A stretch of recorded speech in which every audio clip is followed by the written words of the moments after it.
a family comedy છે.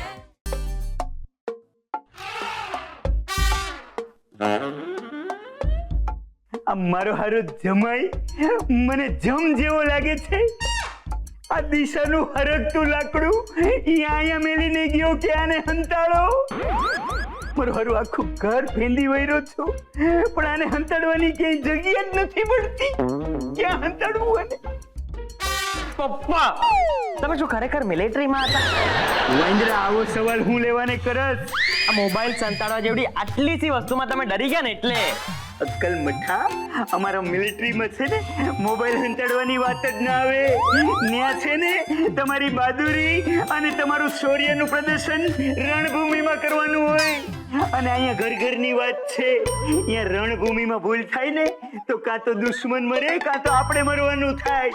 પણ અહીંયા ભૂલ થાય ને વાંદરા, તો આખો સંબંધ જ મરી જાય, સમજો? હા એ વાત તો સાચી. હા તે પછી આ તારા બાપના વાળ એમનેમ નથી વયા ગયા અને તારા એમનેમ નથી રહ્યા, કારણ કે આની માલી પર કઈ ભર્યું જ નથી, એટલે તો આ બધા જગ્યા ઉગી નીકળ્યા છે. આ ડબ્બો કા ખુલતો નથી?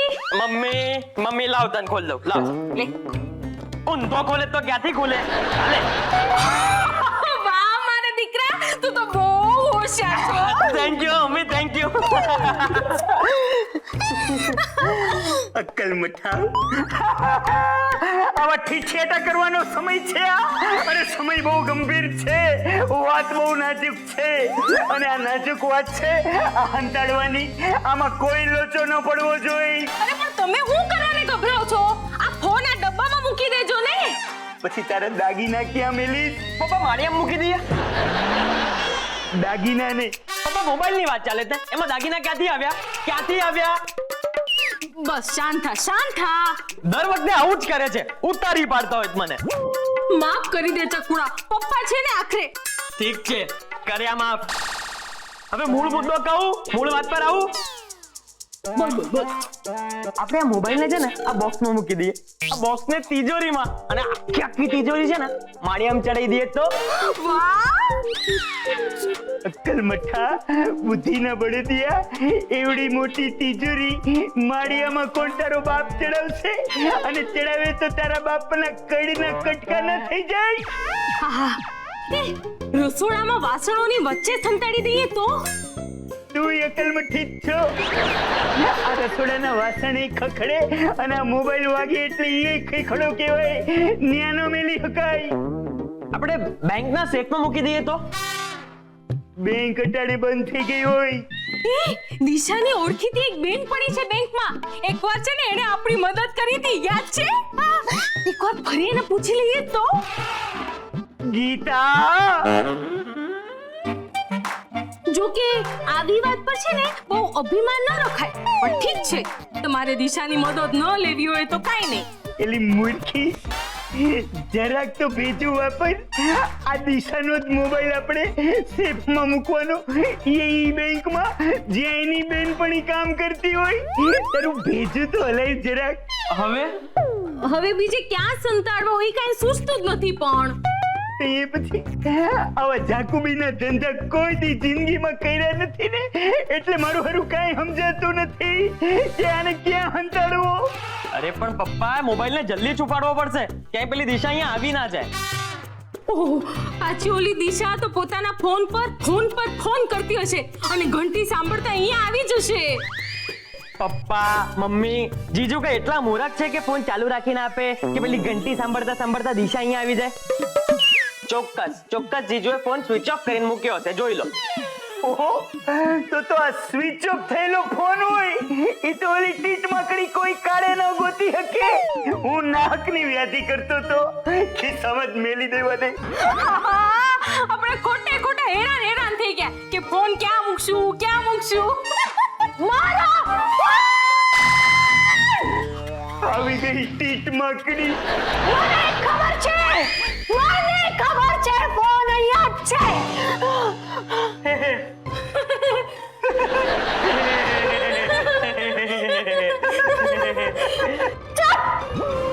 આવી રીતે હસશો તો બધાના દાંત તોડી નાખીશ.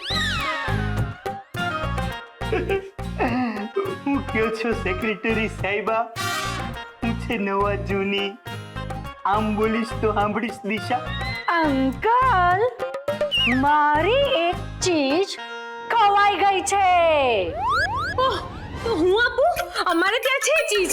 તમારી પાસે છે ને ચીજ? હા, છે ને ચીજ ફ્રીજમાં. ચકુડા, જા 2 ટુકડા ચીઝ ના લઈ આવો આ દિશા માટે. કેટલી જોઈએ તને ચીજ? આંટી, હું ચીઝની નહીં ચીજની વાત કરું છું. ચીજ એટલે કે વસ્તુ ખવાઈ ગઈ છે મારી. કઈ વસ્તુ? વસ્તુ. હું જે વસ્તુ શોધું છું ને એ અહીંયા જ છે. એટલે અમે લોકો છે ને ઓલા શાસ્ત્રી પરિવારની કોઈ ચીજ અહીંયા નથી રાખતા.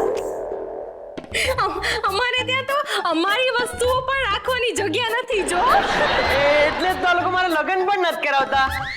કે છે એક માણસની જગ્યા ક્યાંથી લાવી. ઓકે, તો મારે તમારા બધાની તલાશી લેવી છે.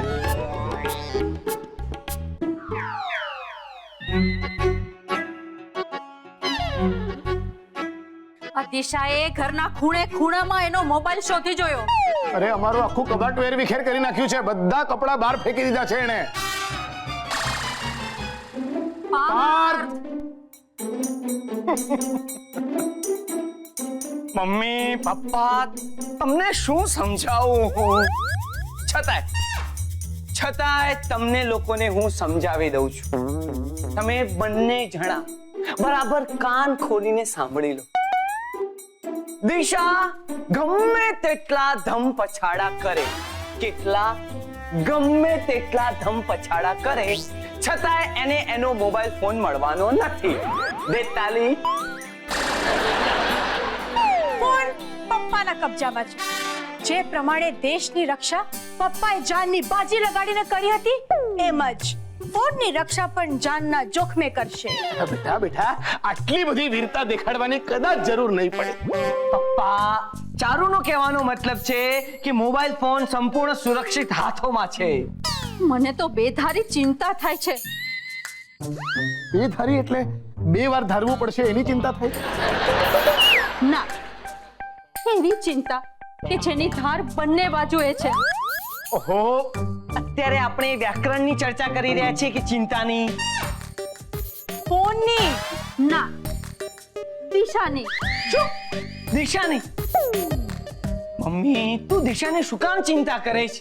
આ દિશા છે ને મોબાઈલ માટે ખૂબ પોઝેસિવ થઈ ગઈ છે. એટલે થોડા દિવસ આ મોબાઈલથી દૂર રહેને ખૂબ જરૂરી છે. હા, પણ જો આ છોકરીને ફોન મળી જશે ને તો પાછી એ આખો દિવસ ફોનમાં પડી રહેશે, એ ચિંતા. અને જો ફોન નહીં મળે તો એ છોકરી શું કરી બેસશે એની ચિંતા. શું કરી બેસશે? હા, શું કરશે મને કે?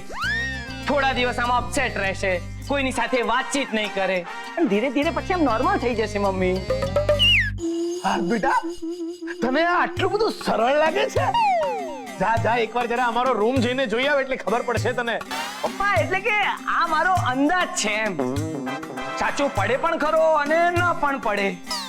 પણ મારે આ તો જોવું છે પપ્પા કે આનાથી દિશા ઉપર શું અસર થાય છે.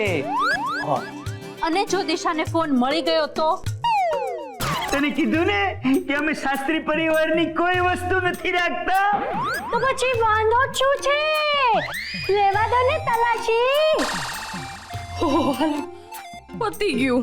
બરાબર બોલ્યા આંટી. પતાવા જ આવી છું.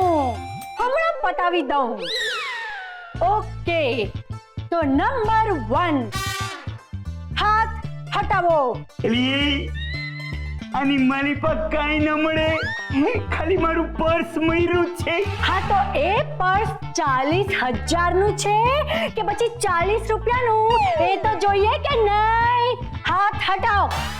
એટલે એ સંદીપડા, તું જો આને બચાવ્યું ને તો બધાય રૂપિયા તારા. દિશા, બહુ ટાઈમ વેસ્ટ કર્યો તમે લોકોએ મારો. હાથ હટાવો. હાથ હટાવો, નહીં તો આખા ઘરમાં તોડફોડ કરીશ. ઠીક છે તઈ.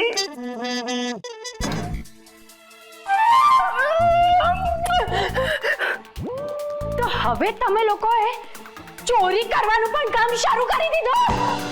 અરે ટીટ મકડી, એક વાત અમારી ફોડ પાડીને તને કહી દઉં છું કે અમે કાંઈ ચોરી બોરી કરી નથી હો. આ ફોન છે ને તારો હગ્ગો ભાઈ પાર્થ આવીને મારા હાથમાં મેલીને ગયો છે. પણ દિશા, ફોન તો સ્વિચ ઓફ હતો, તો તને કઈ રીતે ખબર પડી કે ફોન અહીંયા છે? સંદીપ, તારા જેવો 10 રૂપિયા 50 પૈસાનો ફોન નથી મારો ફોન 40,000 નો છે, નવી ટેકનોલોજીનો. ફોન સ્વિચ ઓફ થયો ને ત્યારે મેં કંપનીમાં ફોન કર્યો તો એ લોકોએ ટ્રેસ કરીને આ ઘરનું એડ્રેસ આપ્યું ને મને ખબર પડી ગઈ કે ફોન ક્યાં છે. સમજ્યો? ચોર પાર્થ, તને તો હું નહીં છોડું. હવે આ ફોનની કંપની વાળા પાડોશીઓને મદદ નહીં કરવા દે. અરે મમ્મીજી, બિલકુલ ચિંતા કરવાની જરૂર નથી. દેશના લશ્કરીઓ પાસે ગુપ્ત દસ્તાવેજ એકદમ કાળજીથી સચવાઈ જાય છે અને આ તો મામૂલી ફોનની વાત છે. યસ ચારુ, મોબાઈલ ફોન કોઈ પણ કાળે નહીં મળે.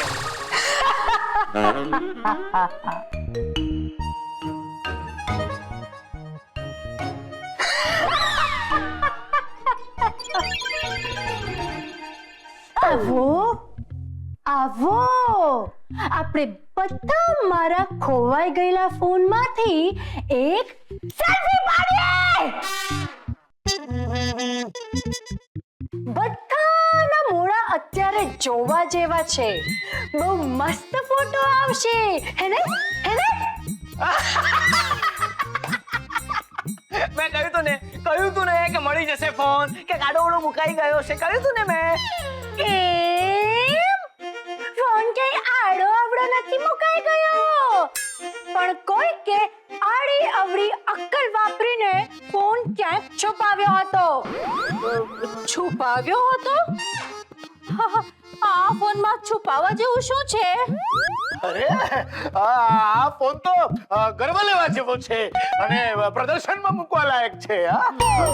તારે આમ અમારી સામે ખુન્નસથી જોવાની જરૂર નથી. હા, ચારુ, દિશા ખુન્નસથી નથી જોઈ રહી, દુઃખથી જોઈ રહી છે.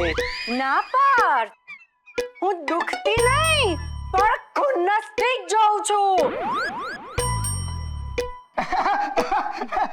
ચારુ અને દિશાના વિચારો કેટલા મળતા આવે છે નહીં? બાય ધ વે, મને મારો ફોન ચારુના પપ્પા પાસેથી મળ્યો છે. કમાલ છે. ત્યાં કેવી રીતે પહોંચી ગયો? હા, મારા પિયરમાંથી અહીંયા કોઈ આવ્યું જ નથી. કરેક્ટ. તો પછી મારો ફોન ત્યાં કેવી રીતે પહોંચી ગયો? મારા ફોનને પગ તો છે જ નહીં કે જાતે ચાલીને જાય નહીં. અરે મોબાઈલ ફોન મળી ગયો ને એ મહત્વનું છે દિશા. ચલો મોબાઈલ ફોન મળી ગયો, આપણે બધા સેલિબ્રેટ કરીએ. આવો. પણ મને બધા એ કહો કે આ ફોન અભ્યંકર અંકલ પાસે કઈ રીતે પહોંચ્યો? આપણે પપ્પાજીને સીધું આમ પૂછીએ તો. જો પાર્થ, વાત ઘર મેળે જ પતી જતી હોય તો આપણે બહારના વ્યક્તિને પૂછવાની શું જરૂર? ફોન તો મને ઘરમાંથી મળ્યો નહીં, પણ જવાબ તો આ ઘરમાંથી મળે કે નહીં? હા, હવે તું જવાબ આપે છે કે પછી હું એક્શન લઉં? ઓકે. દિશા, આ ફોન મેં જ પપ્પાજીને આપ્યો હતો. યસ, આજ મારે સાંભળવું તું. કેમ? જો દિશા, શાંત થઈ જા. એકદમ તું શાંત થઈ જા. તું છે ને મોબાઈલ માટે ખૂબ પોઝેસિવ થઈ ગઈ હતી, એટલે આ બધું મારે કરવું પડ્યું. જો પાર્થ, ફોન મારો છે અને મારા રૂમમાંથી ફોન ચોરી કરીને તું અભ્યંકર અંકલને આપી આવ્યો. મારી વિરુદ્ધ બહુ જ ખરાબ કાવતું કર્યું છે તે. હા, ઠીક છે. તું રિલેક્સ થઈ જા અને બેસ, આરામથી બેસ. ના, હવે તું જમીન પર બેસ. પણ દિશા, તું પાર્થને આમ નીચે શું કામ બેસાડે છે? મમ્મી, ફક્ત બેસાડતી નથી પણ એને ઉઠાડીશ પણ. પાર્થ, જરા કहीं આવતો. હવે અત્યારે મારી સામે 100 ઉઠક બેઠક કર, આપણે પછી વાત કરીશું. દિશા, આ આ શું દાદાગીરી છે? દિશા હવે તું માથે ચડી રહી છે હા? જો દિશા, તને તારો મોબાઈલ મળી ગયો ને, હા, તો પછી તું આ વાતને વધારે શું કામ ખેંચે છે? એક મિનિટ જો, આ મારી અને દિશા વચ્ચેનો મામલો છે. અરે પણ બા કોઈએ વચ્ચે પડવાની જરૂર નથી. દિશા, હું તારે ગુનેગાર છું. મેં ગુનો કર્યો છે. તું મને જે સજા આપીશ ને હું ભોગવીશ. Very good. તો હવે ઉઠક બેઠક ચાલુ કરી દે. હું તારો વિડિયો પણ ઉતારીશ. 1 2 3 4 5 નાઈટી ના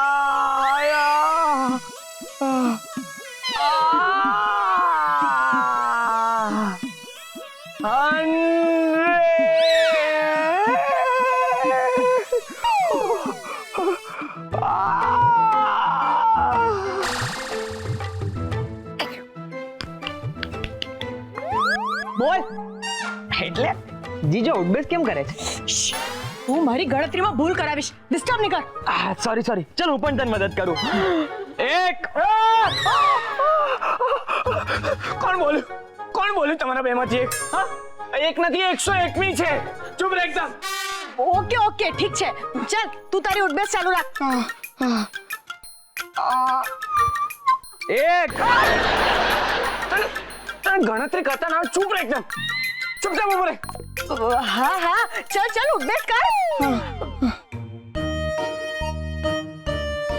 જીજુ એ ચૂપ. ચૂપ રહે એકદમ. વચ્ચે બોલ કરે છે.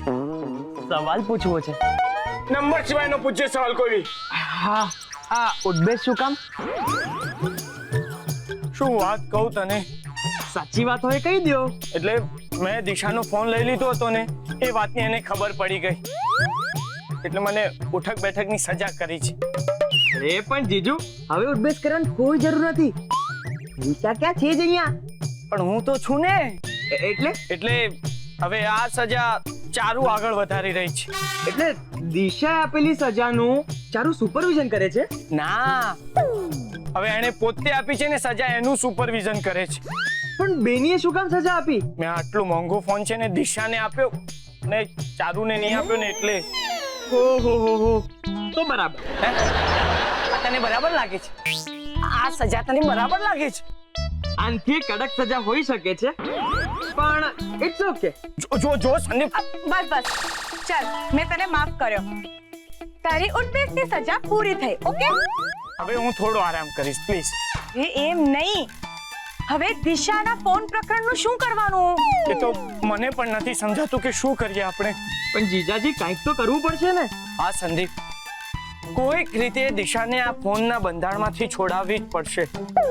જેમ નશાનો બંધાણી વ્યસનમાં ફસાઈ જાય છે ને, એવી જ રીતે દિશાને ફોનનું વ્યસન થઈ ગયું છે. ઓહો, આ સમસ્યા બહુ ગંભીર છે. સાચી વાત છે ચારુ, પણ કોઈક ના કોઈક રીતે દિશાને આ ફોનમાંથી તો મુક્ત કરવી જ પડશે. કંઈક પ્લાનિંગ કરીએ? યસ, આપણે છે ને આવું કંઈક વિચારવું જોઈએ. આવું એટલે આવું. આવું શું? આવું કંઈ વિચારવાનું? આ તો હું એક્શન કરું છું. આપણે કંઈક પ્લાન કરવો જોઈએ એમ. હા, તો સાંભળો, આપણો પ્લાન શું છે? આપણે છે ને પહેલા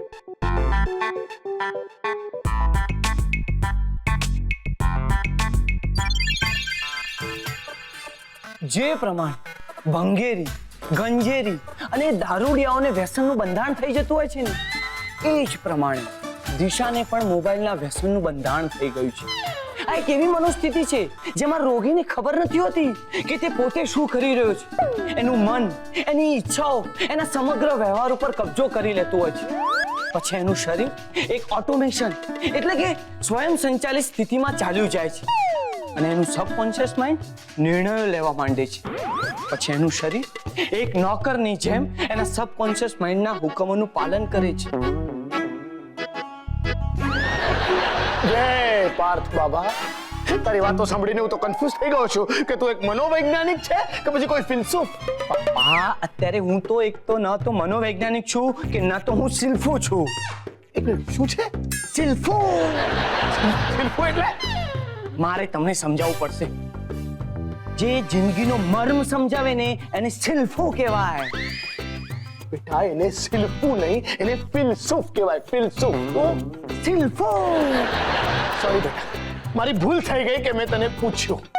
સિલ્ફું ને એ બધું રહેવા દે, એને ફિલોસોફર કહેવાય, બરાબર? શું કહેવાય? ફિલોસોફર. મારી બીજી વાત ભૂલ થઈ ગઈ. નેક્સ્ટ ટાઈમ આ ભૂલ નહીં કરતા, ધ્યાન રાખજો.